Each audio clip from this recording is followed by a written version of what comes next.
राहुल और सौम्या नाम के भाई बहन अपनी चाची के साथ रहते थे। कुछ वक्त पहले उनके चाचा की मृत्यु हो गई थी, जिसके बाद उसकी चाची ने दोनों के साथ बुरा व्यवहार करना शुरू कर दिया था। उनकी चाची का नाम मधु था। मधु की बेटी शहर में हॉस्टल में पढ़ती थी। मधु दोनों भाई बहन को बुलाती है और कहती है, तुम दोनों कल से घर के सारे काम करोगे। घर के काम करने के लिए तो नौकरानी आती है। हाँ, लेकिन मैं पागल हूँ जो तुम दोनों के होते हुए नौकरानी से पैसे देकर काम करवाऊंगी। लेकिन चाची, मैं कोई काम नहीं करूँगा। क्यों? तू कहीं का शहजादा है? काम नहीं करेगा तो खाना भी नहीं खाएगा। नहीं चाची, मैंने ये इसलिए बोला क्योंकि मुझे घर के काम करने नहीं आते हैं। नहीं आते हैं तो सीख ले, वरना तेरी बहन अकेले घर का सारा काम करेगी, और इतने बड़े घर का काम अकेले करना कोई आसान बात नहीं है। अपनी बहन की मदद करने के लिए राहुल उसके साथ काम कर दिया करता था। एक दिन सौम्या बर्तन धो रही थी, तभी वो राहुल को कहती है, राहुल ये कांच के गिलास रख दे। राहुल कांच के गिलास रखने के लिए जा रहा था, तभी उसके हाथ से गिलास गिरकर टूट गया। सौम्या दीदी, गिलास टूट गया, अब तो चाची बहुत मारेंगी। अरे राहुल, तो काम करने की जगह और काम बिगाड़ देता है। रहने दे, अब तो कोई काम नहीं करेगा। लेकिन चाची अभी घर पर नहीं है। अगर इतने सारे ग्लास में से एक ग्लास टूट भी गया तो उन्हें पता नहीं चलेगा। तो साइड हट, मैं कांच उठाकर डस्टबिन में डाल देती हूँ। उसके बाद सौम्या कांच उठाकर डस्टबिन में डाल देती है। थोड़ी देर बाद मधु आती है। मधु डस्टबिन में अपना टूटा हुआ नेल पॉलिश का डब्बा फेंकने गई थी, तभी उसे वहाँ गिलास का कांच दिख जाता है। अच्छा, तो ये दोनों भाई बहन अकेले में ये कांड करते हैं। मेरा इतना अच्छा खासा कांच का गिलास तोड़ दिया। अभी खबर लेती हूँ इन दोनों की। मधु दोनों को आवाज लगाती है। दोनों आते हैं। ये कांच किसने तोड़ा? चाची, मैं पोछा लगा रही थी, तभी गलती से मेरे से कांच टूट गया। ये सही है, घर की सफाई करते करते मेरा नुकसान भी कर। पहली बार हुआ है इसलिए तेरी पिटाई नहीं कर रही हूँ, लेकिन अगली बार मैं तुझे छोड़ूंगी नहीं। इतना बोलकर मधु वहाँ से चली जाती है। इसी तरह दिन बीत रहे थे। तभी एक दिन, सौम्या, मेरी सहेलियाँ आ रही है, इसलिए उन सब के लिए मीठे में गाजर का हलवा बना दे। 2 घंटे में आ जाएंगी, इसलिए तब तक बन जाना चाहिए। इतना बोलकर मधु चली जाती है। मधु के जाने के बाद सौम्या सोचती है, अरे वाह, गाजर का हलवा।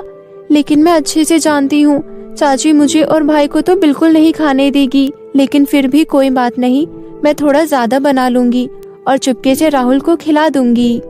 उसके बाद सौम्या गाजर का हलवा बनाने लगती है। थोड़ी देर में गाजर का हलवा बनकर तैयार हो जाता है और सौम्या चुपके से राहुल को देने जाती है। सौम्या दीदी, आप मेरे लिए गाजर का हलवा लेकर आई, लेकिन चाची को पता लग गया तो? नहीं लगेगा पता।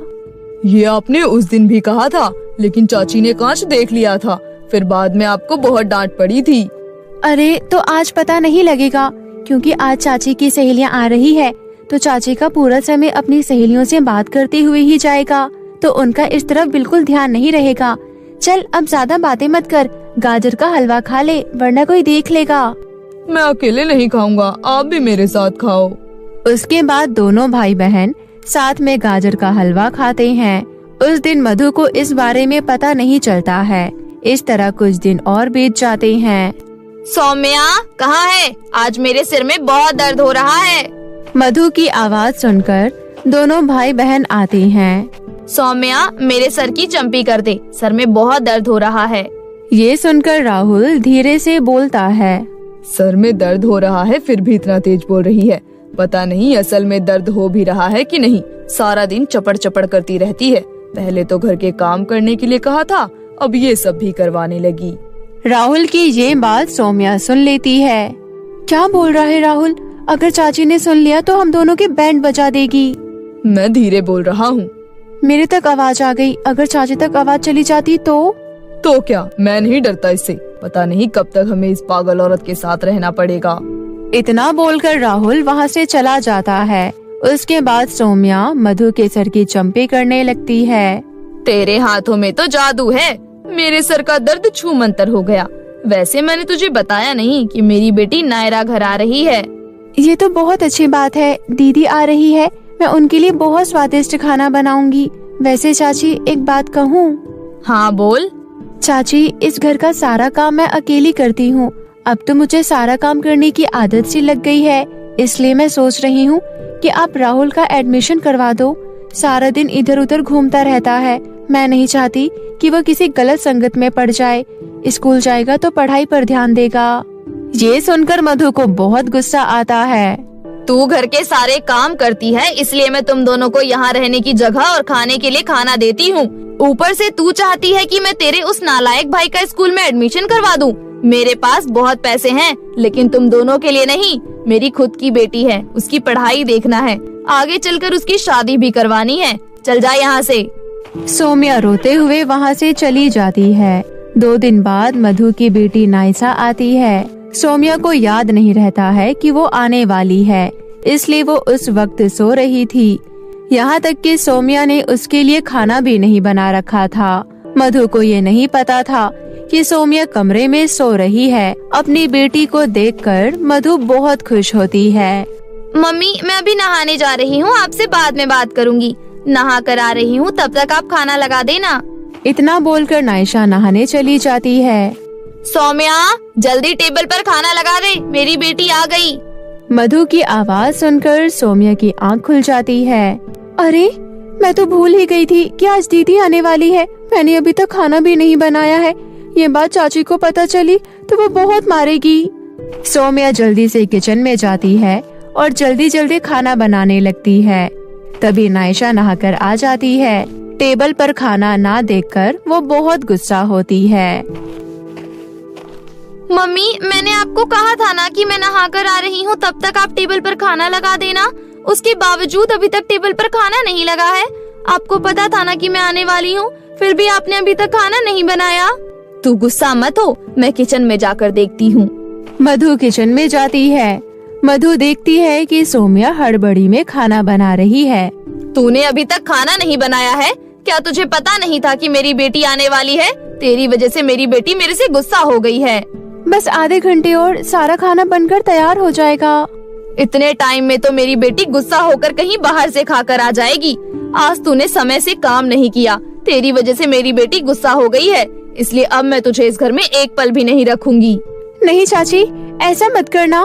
पहली बार मैंने खाना बनाने में देरी की है, मुझे माफ कर दो। अगर मेरी बेटी की बात ना होती तो शायद मैं तुझे माफ कर देती, लेकिन अब मुझे कुछ नहीं करना। दोनों भाई बहन अपना सामान लो और मेरे घर से निकलो। सौम्या मधु के सामने बहुत हाथ पैर जोड़ती है, लेकिन मधु एक नहीं सुनती और दोनों भाई बहन को उनके सामान के साथ घर से निकाल देती है। दोनों भाई बहन भटकते भटकते एक नदी किनारे आ जाते हैं। दोनों कई घंटों तक वहीं बैठते हैं और अंधेरा हो जाता है। अब क्या होगा सौम्या दीदी, अंधेरा हो गया है। क्या पता कोई जंगली जानवर आए और हमें खा जाए। ऐसा कुछ नहीं होगा, लेकिन मैं क्या करूं? मुझे कुछ समझ नहीं आ रहा है। भगवान, कौन सी परीक्षा ले रही हो आप हमसे? हम कहाँ जाएंगे? कुछ तो तरस खाइए। तभी अंधेरे में एक तेज रोशनी आती है। इतनी तेज रोशनी, कौन आया है? तभी तेज रोशनी से एक परी बाहर निकलती है। मैं हूँ किंशी परी। मुझे रानी परी ने पृथ्वी लोक पर जरूरतमंद लोगों की मदद करने के लिए भेजा है। अच्छा, फिर आप हमारी मदद करोगी? हाँ, मैं यहाँ तुम दोनों की मदद करने आई हूँ। मैं तुम्हें सोने और चांदी का नेल पॉलिश दूंगी। सोने के नेल पॉलिश से तुम कोई भी 2 इच्छा पूरी करवा सकती हो, और ये चांदी का नेल पॉलिश तुम्हें अपनी बुद्धि से इस्तेमाल करना होगा। अगर तुमने चांदी के नेल पॉलिश का समझदारी से इस्तेमाल नहीं किया तो ये अपना कोई भी जादू नहीं दिखाएगा। सौम्या और राहुल परी को धन्यवाद करते हैं। उसके बाद परी वहाँ से गायब हो जाती है। सुबह होने के बाद दोनों भाई बहन एक खुले मैदान में जाते हैं। सौम्या सोने की नेल पॉलिश से कहती है, सोने की नेल पॉलिश, मुझे रहने के लिए एक घर दे दो। तभी वहाँ पर एक बड़ा सा घर आ जाता है। उसके बाद दोनों भाई बहन घर के अंदर जाते हैं। घर के अंदर तो राशन बिल्कुल नहीं है, फिर अब हम क्या खाएंगे? जादुई नेल पॉलिश, बहुत सारा राशन दे दो। वहाँ पर बहुत सारा राशन आ जाता है। इस तरह सौम्या जादुई सोने के नेल पॉलिश से अपनी 2 इच्छा पूरी करवा लेती है। इस तरह कई महीने बीत जाते हैं। उसके बाद घर का राशन खत्म हो जाता है। सौम्या दीदी, घर का राशन खत्म हो गया है, अब हम क्या खाएंगे? ये तो मैंने सोचा ही नहीं था कि एक दिन राशन खत्म हो जाएगा, तब हम क्या खाएंगे। तभी सौम्या को चांदी के नेल पॉलिश का ख्याल आता है। वो चांदी के नेल पॉलिश के सामने हाथ जोड़कर खड़ी हो जाती है और बोलती है, चांदी के नेल पॉलिश, मैं कड़ी मेहनत करके अपने घर का गुजारा करूंगी, लेकिन उसके लिए मुझे तुम्हारी एक मदद चाहिए। तुम मुझे खुद की एक कपड़े की दुकान खोलने के लिए पैसे दे दो। उसके बाद मैं कभी तुमसे कुछ नहीं मांगूंगी और दुकान में काम करके घर का गुजारा करूंगी। सौम्या के इतना कहने पर जादुई चांदी का नेल पॉलिश उसे बहुत सारे पैसे दे देती है। उन पैसों से सौम्या पहले अपना राशन लेती है और उसके बाद कपड़े की दुकान खोल लेती है। इस तरह बिना लालच दिखाए समझदारी से सौम्या जादुई चांदी के नेल पॉलिश का इस्तेमाल करती है। सौम्या राहुल हंसी खुशी जीवन व्यतीत कर रहे थे। तभी एक दिन कपड़ों की दुकान में मधु आती है। मधु दोनों भाई बहन को वहाँ देखकर हैरान रह जाती है। क्या ये इतनी बड़ी दुकान तुम दोनों की है? हाँ चाची, अच्छा हुआ आपने हमें घर से बाहर निकाल दिया। अगर आप हमें घर से बाहर नहीं निकालती तो आज हम अपना खुद का बिजनेस नहीं खोल पाते। आपका बहुत धन्यवाद। ये सुनकर मधु को खुद के किए पर बहुत अफसोस होता है, लेकिन अब बहुत देर हो चुकी थी। मधु वहाँ से चली जाती है। इस तरह सब कुछ ठीक हो जाता है और दोनों भाई बहन एक हंसी खुशी जीवन व्यतीत कर रहे थे। एक समय की बात है, राधा नाम की एक लड़की एक छोटे से गांव में रहा करती थी। राधा की माँ की मृत्यु हो चुकी थी और उसके पिता रामलाल अक्सर बीमार रहा करते थे। इसलिए बचपन से ही राधा ने जैसे तैसे करके घर को संभालना सीख लिया था और जब उसके पिता बिस्तर पर बैठ गए, उसके बाद से राधा सिलाई करके अपने घर का खर्चा चलाने लग गई थी। राधा एक बहुत ही अच्छी दर्जी थी। वो बहुत सुंदर सुंदर लहंगे सिला करती थी। केवल उसके गांव में ही नहीं बल्कि गांव के बाहर के लोग भी राधा से लहंगे सिलवाने आया करते थे। राधा, मैं बड़ी दूर से आई हूँ। मैंने तुम्हारी सिलाई के बारे में बड़ा सुना है। मेरी बेटी की शादी है, इसलिए मैंने सोचा शादी के लहंगे के लिए तुमसे अच्छा कोई दर्जी नहीं होगा, इसलिए मैं तुम्हारे पास आ गई। क्या तुम मेरी बेटी के लिए शादी का लहंगा सिल दोगी? ठीक है, आप कपड़ा दे जाइए और 1 हफ्ते बाद आ जाइएगा। मैं लहंगा तैयार करके रख दूंगी। पर मेरी बेटी की शादी 3 दिन में है। अगर ऐसी बात है तो आप कल ही आ जाइए। मैं रात भर बैठकर आपकी बेटी की शादी का लहंगा तैयार कर दूंगी। ऐसा कहकर राधा पूरी रात काम करके सेठानी की बेटी के लहंगे का काम पूरा कर देती है। राधा एक अच्छी दर्जी होने के साथ साथ एक अच्छी लड़की भी थी, परंतु ये सब होने के बावजूद भी वो कई बार खुद को अकेला महसूस करती थी, क्योंकि उसकी माँ इस दुनिया को छोड़कर जा चुकी थी और उसके पिता अक्सर बीमार रहा करते थे। इसलिए उसके पास कोई बात करने वाला, साथ रहने वाला और उसका ध्यान रखने वाला कोई भी नहीं था। ऐसे ही राधा एक दिन सिलाई कर रही होती है कि तभी कैंची की वजह से उसका हाथ कट जाता है और उसके हाथ से खून निकलने लगता है। काश कोई मेरे साथ होता जो मेरी चोट पर फूंक मारकर मेरा दर्द कम करता, मेरी चोट पर पट्टी करता। अब लगता है मेरी जिंदगी ऐसे ही बीतने वाली है। ऐसा कहकर राधा खुद ही अपनी चोट पर दवा लगा लेती है। समय ऐसे ही बीत रहा होता है। एक दिन राधा जब बाजार से अपने सिलाई का सामान लेने गई होती है, तभी शहर से आए एक लड़के की नजर राधा पर पड़ जाती है और उसे राधा देखते ही पसंद आ जाती है। इसके बाद राधा जैसे ही घर पहुंचती है तो उस लड़के के पिता राधा के घर पहुंच जाते हैं। जी, आप कौन और यहाँ कैसे आना हुआ? तुम्हारा नाम राधा है? जी हाँ। क्या मैं तुम्हारे माता पिता से बात कर सकता हूँ? मेरी माँ नहीं है, केवल पिता है और वो बेड पर बैठे हुए हैं। उनकी तबीयत ठीक नहीं रहती। इसके बाद लड़के के पिता रामलाल से बात करने लगते हैं और फिर कुछ देर बाद वहाँ से चले जाते हैं। क्या हुआ बाबा, ये कौन थे और आपसे क्या बात कर रहे थे? अरे खुशखबरी है बेटा, अब तुझे इस नरक में नहीं रहना पड़ेगा। मैं समझी नहीं। अरे बेटा, वो भले आदमी अपने बेटे का रिश्ता तेरे लिए लेकर आए थे। उनका बेटा शहर में काम करता है और वहीं रहता है। अभी वो कुछ दिनों के लिए गांव आया हुआ है। अभी जब तू बाजार गई थी वो भी वहीं मौजूद था। तुझे देखते ही उसने एक ही नजर में पसंद कर लिया। ये उसके पिता थे, लड़के की तरफ से शादी की बात करने आए थे। मैंने भी हाँ कर दी। और ये देख, ये रही लड़के की तस्वीर। लड़के की फोटो देखकर राधा को भी लड़का पसंद आ जाता है। इसके बाद राधा उस लड़के से मिलना शुरू कर देती है। उस लड़के का नाम विजय होता है। राधा विजय को पूरा गांव घुमाती है और इन मुलाकातों में दोनों को ही एक दूसरे से प्यार हो जाता है। फिर विजय राधा को शहर घुमाने के लिए कुछ दिन के लिए शहर ले आता है। वो दोनों शहर के सड़कों गलियों में घूम ही रहे होते हैं कि तभी एक दुकान के अंदर रखे लहंगे पर राधा की नजर जाती है। क्या बात है, लहंगा तो बहुत ही ज्यादा सुंदर लग रहा है। इस पर कितना बारीक काम हो रखा है। अगर तुम्हें ये लहंगा इतना पसंद है तो हम अंदर चलकर इसे खरीद लेते हैं।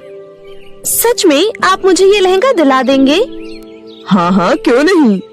इसके बाद दोनों दुकान के अंदर जाते हैं। दोनों को अंदर आते देख सेल्समैन उनके पास आता है।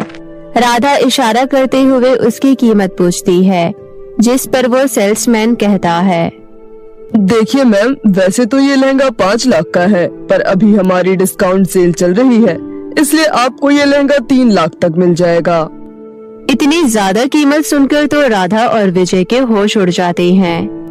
मुझे माफ कर दो राधा, पर मैं तुम्हें इतना महंगा लहंगा नहीं दिला सकता। नहीं नहीं, आप माफी क्यों मांग रहे हैं? वैसे भी मुझे इतना महंगा लहंगा नहीं चाहिए, और अगर मुझे ऐसा लहंगा चाहिए होगा तो मैं खुद बना लूंगी। मुझे लहंगा बनाना आता है। ऐसा कहकर राधा मन मारकर दुकान से निकल जाती है और कुछ दिन में वापस गांव आ जाती है। परंतु उसके दिमाग में अभी भी उस लहंगे की तस्वीर चल रही होती है। वो छत पर बैठकर आसमान की ओर देखकर उस लहंगे के बारे में सोच रही होती है कि तभी उसे आसमान से कोई चीज तेजी से नीचे आती हुई दिखाई देती है। जब वो ध्यान से देखती है तो वो एक परी होती है। वो परी सीधा राधा के पास आती है और कहती है, तुम राधा हो ना? हाँ, पर आपको कैसे पता? मैं परी हूँ, मेरे पास जादुई शक्तियाँ हैं, इसलिए मुझे पता है, और मैं परी लोक से धरती लोक पर सिर्फ तुमसे मिलने ही आई हूँ। पर वो किस लिए? राधा, कुछ दिनों में मेरी शादी है और मुझे एक बहुत ही सुंदर लहंगा चाहिए। जब मैंने अपनी शक्तियों से पता लगाया तो मुझे पता चला कि तुम बहुत ही अच्छा लहंगा सिलती हो, इसलिए मैं तुम्हारे पास आ गई। अब कृपया करके मेरी शादी के लिए एक अच्छा सा लहंगा सिल दो। वो तो ठीक है, पर आप तो एक परी हैं। आप तो बहुत ही सुंदर सुंदर तरह के लहंगे प्रकट कर सकती हैं। राधा, ये जादुई लहंगे परीलोक में अब बहुत ही बोरिंग हो चुके हैं। अब परीलोक में परियों को पृथ्वीलोक के हाथों से बने हुए लहंगे ही पसंद आते हैं, इसलिए मैं तुम्हारे पास आई हूँ। कृपया करके मेरी मदद करो। अगर ऐसी बात है तो आप चिंता मत कीजिए, मैं आपकी शादी के लिए बहुत ही सुंदर लहंगा सिलकर तैयार कर दूंगी। ऐसा कहकर राधा परी को आश्वासन देती है और परी वहाँ से चली जाती है।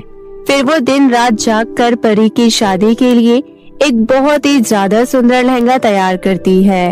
जब परी वापस पृथ्वीलोक पर आती है और अपने शादी के लहंगे को देखती है तो खुशी के मारे उछल पड़ती है। तुम्हारा बहुत बहुत धन्यवाद राधा, सच में लोग झूठ नहीं कहते। तुम सच में बहुत ही सुंदर लहंगे सिलती हो। तुमने तो मेरा दिल ही खुश कर दिया। अब तुमने मेरी इतनी मदद की है तो मेरा भी फर्ज बनता है कि मैं भी तुम्हारे लिए कुछ करूं। ऐसा कहकर परी अपनी छड़ी घुमाती है और वहाँ पर वही लहंगा प्रकट हो जाता है जो राधा ने शहर में देखा होता है। उस लहंगे को देखकर राधा हैरान रह जाती है। ये तो वही लहंगा है। हाँ, मैं जानती हूँ राधा, ये वही लहंगा है जो तुम्हें शहर में पसंद आया था। परंतु कीमत ज्यादा होने के कारण तुम इसे ले नहीं पाई। मैंने अपनी जादुई शक्तियों से तुम्हारे बारे में सब पता कर रखा है।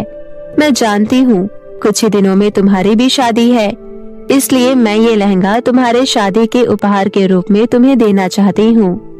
आपका बहुत बहुत धन्यवाद परी, आपने सच में मेरी इच्छा पूरी कर दी। तुम केवल इतने में ही खुश हो गई? मेरी आगे की बात तो सुनो। ये लहंगा अब कोई मामूली लहंगा नहीं रह गया है, ये एक जादुई लहंगा है। तुम इस लहंगे को पहनकर सच्चे दिल से जो भी मांगोगी तुम्हारी वो हर इच्छा पूरी हो जाएगी। ऐसा कहकर परी राधा को आशीर्वाद देकर वहाँ से चली जाती है। परी की बात पर राधा को विश्वास तो था, परंतु उसे अपनी किस्मत पर विश्वास नहीं था, इसलिए वो उस लहंगे को आजमाना चाहती थी। एक बार इस लहंगे को पहनकर कुछ इच्छा मांग कर देखती हूँ, अगर वो सच हो गई तो कमाल हो जाएगा। ऐसा कहकर राधा वो लहंगा पहन लेती है और अपने पिता के पास जाती है और कहती है, हे जादुई लहंगे, कभी किसी गरीब को ना मांगनी पड़े भीख, मेरे पिता को कर दो एकदम ठीक। राधा के इतना कहते ही राधा के पिता बिल्कुल ठीक हो जाते हैं। अपने पिता को वापस से उनके पैरों पर चलता देख राधा बहुत ज्यादा खुश हो जाती है। ये कैसा चमत्कार है, मैं एकदम से ठीक महसूस कर रहा हूँ। ऐसा लग रहा है कि मुझे कुछ हुआ ही नहीं था। पिताजी, ये सब इस जादुई लहंगे का कमाल है। इसके बाद राधा रामलाल को सारी कहानी बताती है। राधा की ये बात सुनकर रामलाल भी बहुत खुश हो जाता है। और फिर कुछ ही दिनों में राधा और रामलाल मिलकर अपनी आर्थिक स्थिति ठीक कर लेते हैं। इसी बीच राधा की शादी का समय भी आ जाता है, क्योंकि अब उस जादुई लहंगे की वजह से राधा की आर्थिक स्थिति ठीक हो गई थी। इसलिए राधा की शादी बड़ी ही धूमधाम से होती है। जब राधा विजय के घर आती है तो विजय धीरे से राधा के कान में पूछता है, राधा, अगर मैं गलत नहीं हूँ तो ये लहंगा तो वही है ना जो हमने उस शॉप पर देखा था, और वो बहुत ही महंगा था। हाँ, आप बिल्कुल सही कह रहे हैं, ये वही लहंगा है। अगर ऐसा है तो ये तुम्हारे पास कहाँ से आया? जहाँ तक मैं जानता हूँ तुम एक लहंगे पर इतने पैसे खर्च नहीं करोगी। इसके पीछे एक बहुत लंबी कहानी है जो मैं आपको सही समय आने पर बताऊंगी। इसके बाद राधा और विजय शादी की बाकी रस्में करने लग जाते हैं। तभी अचानक एक दिए से विजय के घर के पर्दे में आग लग जाती है और पर्दे से पूरे घर में आग लग जाती है। सब लोग इधर उधर भागने लगते हैं और घर से बाहर निकल जाते हैं।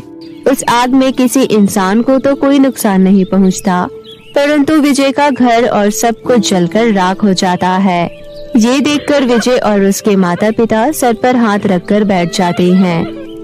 हे भगवान, ये सब क्या हो गया? मैंने ये सब कुछ कितनी मेहनत से बनाया था, कितनी मेहनत करके सब कुछ खड़ा किया था, आज सब कुछ एक झटके में बर्बाद हो गया। शांत हो जा बेटा, ऐसे परेशान होने से कोई हल नहीं निकलेगा।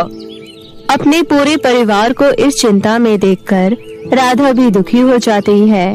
तभी उसके दिमाग में एक ख्याल आता है और वो विजय से कहती है, आप मुझसे पूछ रहे थे ना कि ये लहंगा मेरे पास कहाँ से आया? ये लहंगा मुझे एक परी ने शादी के उपहार के रूप में दिया है, और ये लहंगा अब कोई मामूली लहंगा नहीं है, बल्कि ये एक जादुई लहंगा है। मैं इस लहंगे को पहनकर जो कहूँगी वो सच हो जाएगा। अब ये लहंगा ही हमारी मदद कर सकता है। पर वो कैसे? हे जादुई लहंगे, विजय का इस घर में लगा है मेहनत और पैसा, ये घर हो जाए पहले जैसा। राधा के इतना कहते ही विजय का घर पहले जैसा हो जाता है। ये देखकर विजय और उसके परिवार वाले खुश हो जाते हैं और राधा को गले से लगा लेते हैं। इसके बाद विजय और राधा बहुत हंसी खुशी से शादी की बाकी रस्में पूरी करते हैं और उस दिन के बाद से राधा बड़े ही सुख से विजय के साथ रहने लग जाती है और उस जादुई लहंगे से न केवल अपनी बल्कि जरूरतमंदों की भी मदद करने लग जाती है।